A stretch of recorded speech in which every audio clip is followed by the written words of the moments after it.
ಕಾಂಗ್ರೆಸ್ ಶಾಸಕ ರಾಜು ಕಾಗೆ ಸರ್ಕಾರಿ ಕಾರಲ್ಲಿ ಮಗಳ ದರ್ಬಾರ್ ಶುರುವಾಗಿದೆ. ರಾಜು ಕಾಗೆ ಪುತ್ರಿ ತೃಪ್ತಿ ಕಾಗೆಯಿಂದ ಸರ್ಕಾರಿ ವಾಹನ ದುರ್ಬಳಕೆಯಾಗಿದೆ.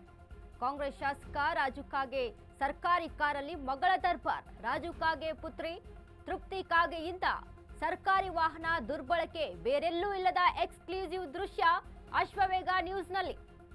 ಚಿಕ್ಕೋಡಿ ಪಟ್ಟಣದಲ್ಲಿ ರಾಜು ಕಾಗೆ ಪುತ್ರಿಯ ಸರ್ಕಾರಿ ಟೂರ್. ಕೈ ಶಾಸಕ ರಾಜು ಕಾಗೆ ಸರ್ಕಾರಿ ವಾಹನದಲ್ಲಿ ಮಗಳ ಪ್ರವಾಸ. ಕಾಗವಾಡ ಶಾಸಕ ರಾಜು ಕಾಗೆಯವರ ಪುತ್ರಿ ತೃಪ್ತಿ ಕಾಗೆ ವಾಯುವ್ಯ ಸಾರಿಗೆ ನಿಗಮ ಮಂಡಳಿ ಅಧ್ಯಕ್ಷರಾಗಿರುವ ರಾಜು ಕಾಗೆ ವಾಯುವ್ಯ ಸಾರಿಗೆ ನಿಗಮ ಮಂಡಳಿ ಅಧ್ಯಕ್ಷರ ಓಡಾಟಕ್ಕೆ ಮೀಸಲಾದ ಕಾರು.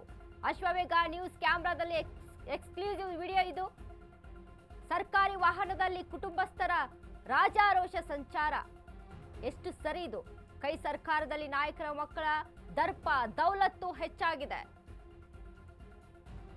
ಕಾಂಗ್ರೆಸ್ ಶಾಸಕ ರಾಜು ಕಾಗೆ ಸರ್ಕಾರಿ ಕಾರಲ್ಲಿ ಮಗಳ ದರ್ಬಾರ್ ಹೆಚ್ಚಾಗಿದೆ. ರಾಜು ಕಾಗೆ ಪುತ್ರಿ ತೃಪ್ತಿ ಕಾಗೆಯಿಂದ ಸರ್ಕಾರಿ ವಾಹನ ದುರ್ಬಳಕೆ.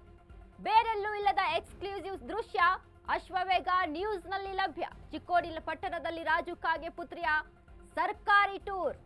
ಕೈ ಶಾಸಕ ರಾಜು ಕಾಗೆ ಸರ್ಕಾರಿ ವಾಹನದಲ್ಲಿ ಮಗಳ ಪ್ರವಾಸ. ಕಾಗವಾಡ ಶಾಸಕ ರಾಜು ಕಾಗೆ ಅವರ ಪುತ್ರಿ ತೃಪ್ತಿ ಕಾಗೆ ವಾಯುವ್ಯ ಸಾರಿಗೆ ನಿಗಮ ಮಂಡಳಿ ಅಧ್ಯಕ್ಷರಾಗಿರುವ ರಾಜು ಕಾಗೆ ವಾಯುವ್ಯ ಸಾರಿಗೆ ನಿಗಮ ಮಂಡಳಿ ಅಧ್ಯಕ್ಷರ ಓಡಾಟಕ್ಕೆ ಮೀಸಲಾದ ಕಾರನ್ನ ಅವರ ಮಗಳು ದುರ್ಬಳಕೆ ಮಾಡಿಕೊಂಡಿದ್ದಾಳೆ. ರಾಜು ಕಾಗೆ ಪುತ್ರಿಯ ಸರ್ಕಾರಿ ಟೂರ್ ನೋಡಿ. ರಾಜು ಕಾಗೆ ಪುತ್ರಿ ತೃಪ್ತಿ ಕಾಗೆಯಿಂದ ಸರ್ಕಾರಿ ವಾಹನ ದುರ್ಬಳಕೆ ಆಗಿರುವಂಥದ್ದು ಗಮನಿಸ್ತಾ ಇದ್ದೀವಿ ಈ ದೃಶ್ಯಾವಳಿಗಳಲ್ಲಿ. ಇದು ಅಶ್ವವೇಗ ನ್ಯೂಸ್ನಲ್ಲಿ ಎಕ್ಸ್ಕ್ಲೂಸಿವ್ ದೃಶ್ಯ. ರಾಜು ಕಾಗೆ ಪುತ್ರಿಯ ಸರ್ಕಾರಿ ಟೂರ್ ನೋಡಿ. ಸರ್ಕಾರಿ ಕೆಲಸಕ್ಕೆಂತ ಸರ್ಕಾರಿ ವಾಹನವನ್ನ ಕೊಟ್ಟಿರ್ತಾರೆ. ಆದರೆ ಇಲ್ಲಿ ಏನು ನಡೀತಾ ಇದೆ? ಅವರ ಪರ್ಸನಲ್ ವಿಷಯಗಳಿಗೆ, ಅವರ ಪರ್ಸನಲ್ ಕೆಲಸಕ್ಕಾಗಿ ಸರ್ಕಾರಿ ವಾಹನವನ್ನ ದುರ್ಬಳಕೆ ಮಾಡ್ಕೊಳ್ತಾ ಇರುವಂಥದ್ದು. ವಾಯುವ್ಯ ಸಾರಿಗೆ ನಿಗಮ ಮಂಡಳಿ ಅಧ್ಯಕ್ಷರಾಗಿರುವಂತಹ ರಾಜು ಕಾಗೆ ದರ್ಪ ದೌಲತ್ತು ನಮ್ಮ ಅಪ್ಪಂದೇ ಅಲ್ಲಿ ಸರ್ಕಾರ ನಮ್ಮ ಅಪ್ಪಂಗ ಕೊಟ್ಟಿರುತ್ತೆ, ಅದನ್ನ ನಾವು ಬಳಕೆ ಮಾಡೋದ್ರಲ್ಲಿ ಏನಿದೆ ಅನ್ನುವಂಥ ರೀತಿಯಲ್ಲಿ ಒಂದು ದೌಲತ್ತಿನಲ್ಲಿ ಈ ರೀತಿಯಾಗಿ ದರ್ಪವನ್ನು ತೋರಿಸ್ತಾ ಇರ್ತಾರೆ. ಸರ್ಕಾರ ಕೆಲಸಕ್ಕೆಂದು ಕೊಟ್ಟಿರುವಂಥ ವಾಹನದಲ್ಲಿ ಮಗಳ ಓಡಾಟ ನೋಡಿ.